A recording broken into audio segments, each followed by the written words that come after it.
Hello everyone. In this video, we will learn about the keyboard shortcut for select, copy and paste. So what is a shortcut in Windows? So the keyboard shortcuts are like the combination of keys that you need to press to do or to perform an action that you would manually do with the mouse. So now you can use the keyboard to do the same thing that you would do with the mouse. So now let's see how we are going to implement this video. So these are the steps we are going to follow for implementing this video. Now let's get started. So here we have two text files. This one is empty and this one has text. So if I want to select all the text in this text file, I will have to use the Ctrl plus A. Now all the text is selected.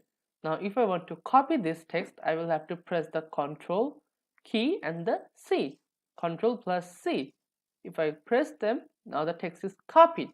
Now if I want to paste it to another text file or over here, if I paste it over here, if I press the Ctrl plus V, the Ctrl and the V, then it will be pasted. Now if I try, don't save. Now if I open this file and if I just press the Ctrl V, now you see I didn't do anything with my mouse. I just used the keyboard shortcut.